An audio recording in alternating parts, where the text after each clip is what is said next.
way out of there. Also, the tub is a lot higher at the front. You can't leverage your feet out. Driver changes will be a concern for these teams. Allez, on a profité, Patrick, de cette caméra embarquée en compagnie de Gilles Deferrand. On a pu constater que le virage numéro 1, ça passe quand même assez fort. Hein. Ah ouais, ça passe très fort. Et c'est vraiment une belle piste, hein, ce circuit de Sebring. Il y a beaucoup de virages différents et puis ces enfilades là, entre le dernier et le premier virage sont assez exceptionnelles. Beaucoup de plaisir. Hein. On a entendu tout à l'heure une entrevue de Nicolas Minassian, hein, en anglais, qui disait un fun incroyable. Et c'est vrai que c'est un grand pied de rouler ici à Sebring. Alors vous le voyez quand même, l'état de cette piste avec des raccords partout, des morceaux de bitume rajoutés. Parfois il y a même un peu de béton par endroit sur cette piste.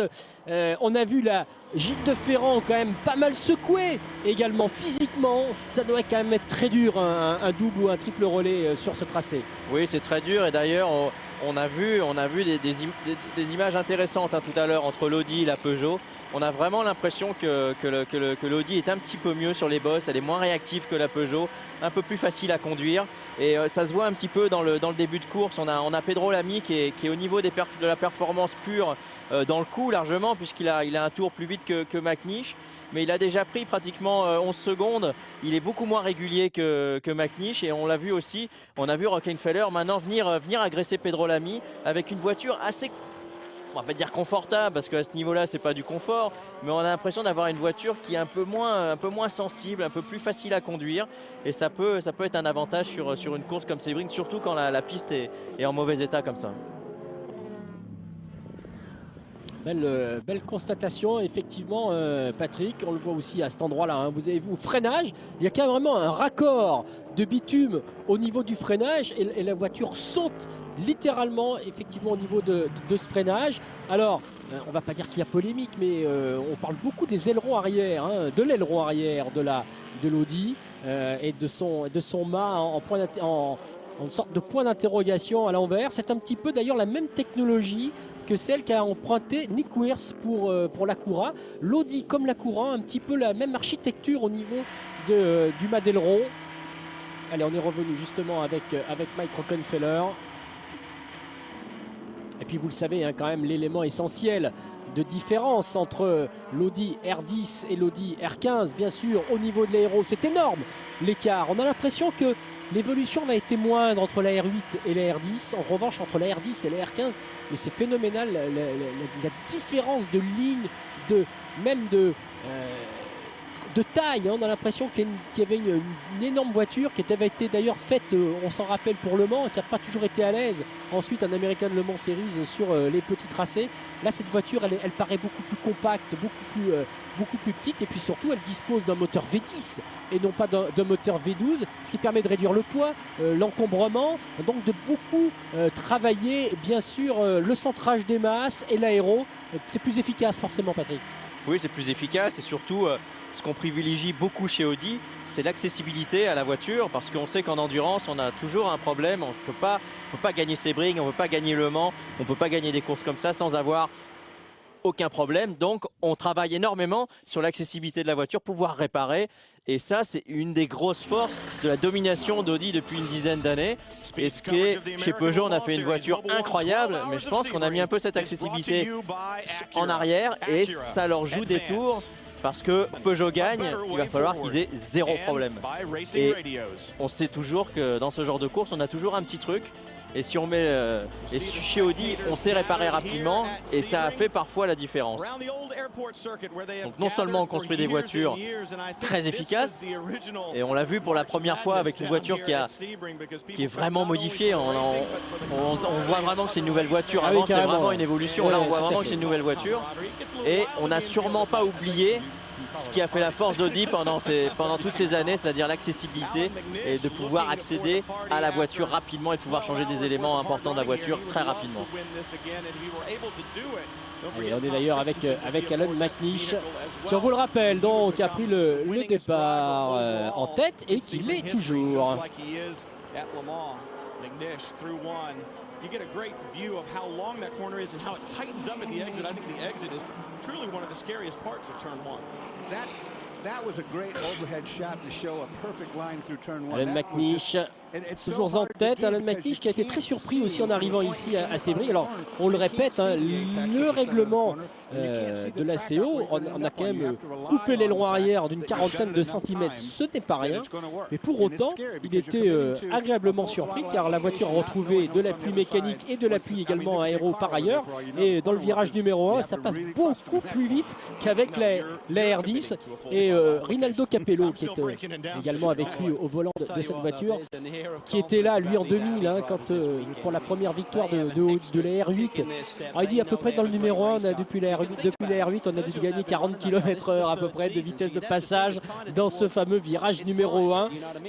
On l'a vécu tout à l'heure en compagnie de Gilles de Ferrand, ce passage dans le numéro 1. On arrive quoi, on tombe un rapport, on passe en 5e maintenant. Ah ouais, on tombe un rapport. C'est légèrement bosselé, c'est magnifique. Mais ce qui est quand même impressionnant, c'est même s'ils ont eu des essais difficiles pendant l'hiver, on voit quand même que ils se ratent rarement, nos amis allemands. C'est vrai. Alors ce qui se passe, et c'est difficile pendant l'hiver, essentiellement dû au mauvais temps, hein, qui a régné sur l'Europe. On en a tous quelques souvenirs, hein, de ce mauvais temps qui a régné en Europe durant tout cet hiver. Et effectivement, on a manqué un petit peu de temps, selon Ralf Hüttner, pour développer l'auto. L'auto, la voilà, tiens, on retrouve un petit... Voilà, cette voiture qui, on nous le rappelle, est faite pour gagner les 24 heures du Mans, avec un nez très très plat. On va pas dire un petit peu comme les F1 aujourd'hui, mais pas loin. Et ensuite, avec le nez, bien sûr, qui s'office d'appui et d'aileron à l'avant, mais il y en a également un autre petit à l'intérieur. On fait de l'appui également en passant à travers ce capot.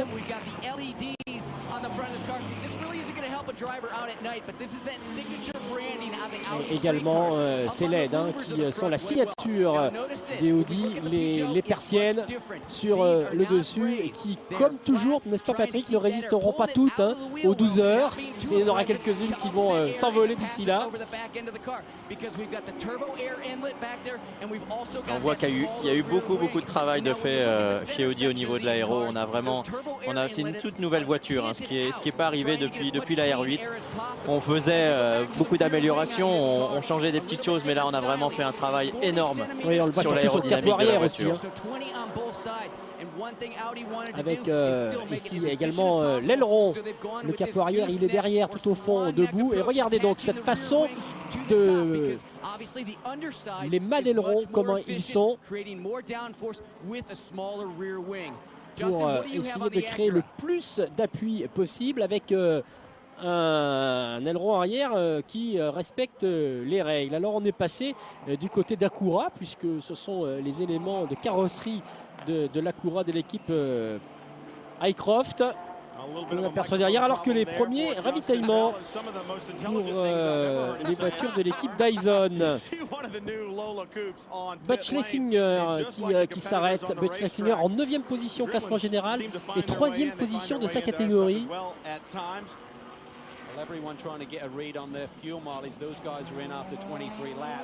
Cette Lola donc à moteur Mazda. For the P1s, P2's a little bit less, smaller fuel cell this year, 80 litres down from 90, so it's really just a good gauge. You certainly don't want to run out early in this race. What they'll do is they'll bring it in, they'll see how much fuel went into the car, get a read from that, maybe stretch a bit further on the next start. That piece, Chris, it was really good. These are very, very complex. 24 tours ont été parcourus par le leader, 22 pour les P2, avec donc Butch Lessinger qui vient de s'arrêter. Les 3 P2 qui sont quand même devant 2 autres P1, celle de Chris McMurray et celle de la famille Field, hein, associée à Ducott, qui est encore un petit peu derrière. Et c'est Jan Magnussen qui pour l'instant est en tête de la catégorie GT1, une catégorie GT1 qui, vous le savez, n'est composée que des corvettes. Dirk Werner, lui, est en tête de la catégorie GT2 devant Gianmaria Bruni et Mika Salo. On retrouve Pedro Lamy. Waouh, Mike Rockenfeller. Ouais, on a vu depuis tout à l'heure qu'il est un peu... C'est pas McNish, hein, Rockenfeller, ça c'est sûr. Et il a un peu de mal à suivre.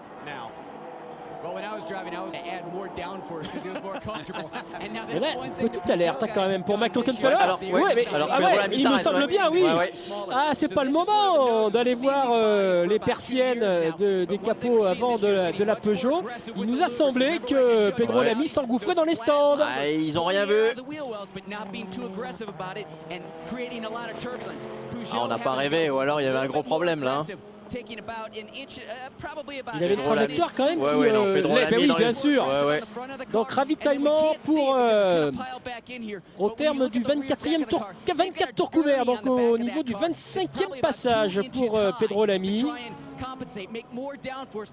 Oui, mais ça serait sympa de retrouver, voilà, pour qu'on voit un petit peu quel est le travail effectué sur la voiture de Pedro Lamy.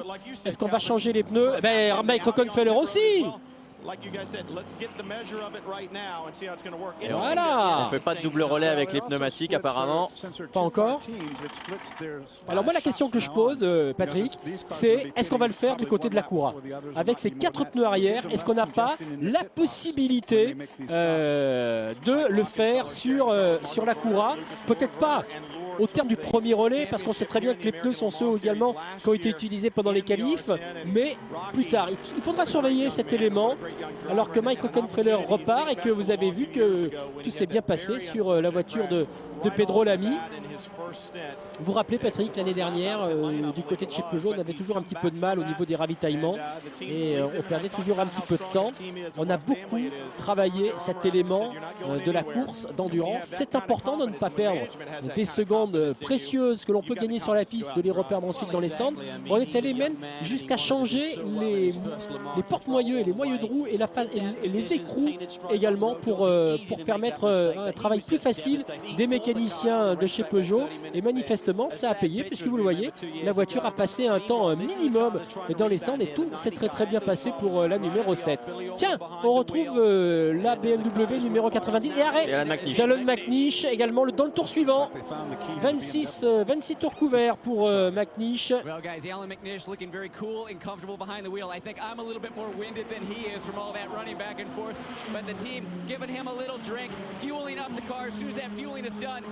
On remet bien évidemment du carburant. On change là aussi les pneus. Les techniciens de Michelin qui bien sûr allaient maintenant étudier ces pneumatiques, regarder la façon dont ils se sont usés et qui reviendront auprès des ingénieurs de chez Audi, des ingénieurs de chez Peugeot ou de chez Acura pour leur dire éventuellement ce que l'on peut faire ou ne pas faire dans les relais suivants. Oui, tout à fait. C'est toujours un travail d'équipe pour choisir les stratégies de pneus, même si on sait déjà à peu près ce qu'on veut faire, mais on ne sait jamais la température, la gomme et surtout quand on a des nouvelles voitures. Et on a toujours un travail d'équipe pour choisir la stratégie de pneus, alors que vous aviez raison, mon cher Patrick. Il faut bien qu'ils aient un avantage. Eh bien oui, voilà. Et bien dès le premier relais, on le tente cet avantage. On le tente, hein, je dis bien, Patrick, parce que c'est. Allez, bien sûr, on a certainement fait des simulations. Mais c'est un petit pari quand même hein, que l'on prend en le faisant. Et on le fait également du côté de l'équipe Highcroft. En le faisant dès le premier relais. On prend un petit pari quand même pour la suite. Ou alors on est très sûr de soi. Oui, sûrement on doit être sûr de soi. Et sûrement que Gilles Deferrand a dit à son équipe que le comportement de la voiture était super. Donc il a dit il faut continuer avec ces pneus-là. Les gens sont des pneumatiques, ont été vérifiés que les pneus étaient OK. Et à ce moment-là, on suit la stratégie et le feeling du pilote. Si lui pense que la voiture est en super condition pour faire un relais de plus, il n'y a pas de raison, à moins qu'on ait une entaille sur un pneu ou un problème d'usure anormal. Mais généralement, si le pilote est content avec son équilibre, on suit son idée. Et donc cette BMW avec Bill Oberlein qu'on a vu tout à l'heure, eh bien elle entame son premier tour de course. Alors qu'on en est aux 26 tours couverts pour le leader. Alan McNish qui a donc laissé la tête en attendant que Franck Montagny ravitaille. C'est lui qui est en tête pour l'instant. 27 tours ont été couverts dans cette course.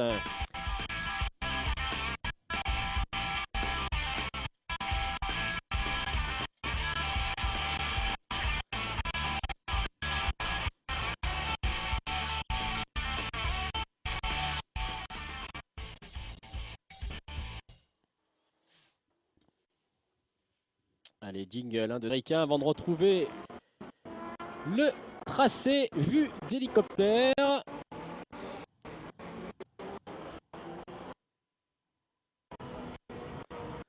Alors, une Peugeot, une Audi. Alors justement, c'est normalement. Chez qui Est-ce que on ça ne serait pas Franck Montagny donc, qui avait pris la tête après l'arrêt d'Alan McNish? Avec McNish derrière. Alan McNish qui revient très vite. Arrêt également du GT1. Arrêt de la Corvette numéro 3. Celle donc de Jan Magnussen. Est-ce qu'il n'y a pas changement de pilote du côté de la Corvette? Si, manifestement, il y a aussi changement de pilote. Alors, au niveau des courses d'endurance, si on ne compte pas les courses américaines Le Mans Series, on n'est pas loin de la fin de la... On est à 6 mois, on va dire, hein, Patrick, même un peu moins, de la fin de carrière, à 4 mois de la fin de carrière de cette Corvette GT1. Après Le Mans, Corvette passera en GT2.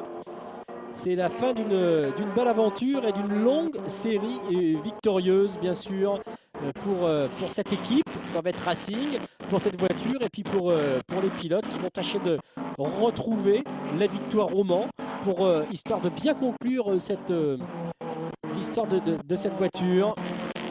Ça promet quand même un sacré championnat. Ça promet un sacré championnat en GT2 car on peut faire confiance au Lise. Voilà, Olivier Beretta d'ailleurs, il est prêt lui aussi à prendre le relais d'Oliver Gavin. Jan Magnussen a laissé le volant. Jan Magnussen, on le rappelle, il était là en 1999. Il était là avec Johnny O'Connell sur une panose. Alors que Alan McNish est revenu dans le sillage de la Peugeot. De façon impressionnante quand même. Alors on a vraiment le sentiment que la Peugeot est quand même plus difficile à conduire. Alors c'est celle de Pedro Lamy, bien, c'est la numéro 7. Alors si c'est la numéro 7, voilà, ça veut dire que la numéro 7 a très bien ravitaillé. Voilà, exactement. Et qu'il y a eu un superbe ravitaillement du côté de Peugeot et que Alan McNish a perdu éventuellement la tête de la course. Alors ça c'est intéressant. Avec, on espère que le bruit des turbos, de la Westgate des turbos là, qui siffle au rétrogradage. Oh, belle bagarre là, tiens. Très intéressant. Oui, avec des pilotes bouillants. Alan McNish, Pedro Lamy. Et là on le voit bien dans le virage qui commande la ligne droite, qui est très bosselé. On a vu l'aisance avec laquelle l'Audi a pu se rapprocher et accélérer assez tôt, hein, pour se mettre... Et là on le voit encore, hein, il arrive à reprendre l'accélérateur très tôt, Alan McNish, hein. Vous avez vu comment on va élargir la trajectoire aussi. Alors on va voir la puissance pure. Ah ouais.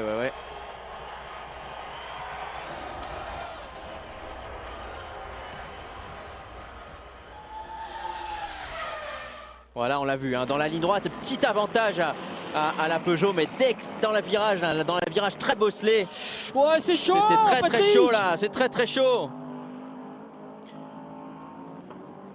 Incroyable la bagarre entre Pedro Lamy et Alan McNish. Après 53 minutes de course, on se régale ici à Sebring. Alors moi je pose la question, Patrick, est-ce qu'il n'y aurait pas une petite différence des appuis entre les deux autos, avec peut-être un peu plus d'appui sur l'Audi et un petit peu moins pour privilégier la vitesse de pointe sur la Peugeot? Ouais, c'est difficile à dire, mais de toute façon on sait très bien que la Peugeot aérodynamiquement est beaucoup plus évoluée, hein, avec une voiture fermée que l'Audi. Donc on sait qu'on a vu les freinages manqués d'Alan McNish là. Et ils sont limites tous les deux. Ah oui. Et on a bien... C'est beau ça. On se rappelle des performances incroyables des Peugeot 24 heures du Mans qui sont vraiment dans leurs éléments. Donc c'est sûr qu'ici ils ont un petit peu d'avantage. Mais dans la grande ligne droite, on a quand même vu cet avantage aérodynamique de la Peugeot. Maintenant sur les bosses et dès que ça tourne, on a l'impression que l'Audi est quand même plus agile. Mais ça va pas être facile à doubler. On voit McNish qui est quand même à la limite, hein. Ah oui, avec un petit blocage de roue là pour Alan McNish qui a perdu donc l'aspiration de Pedro Lamy.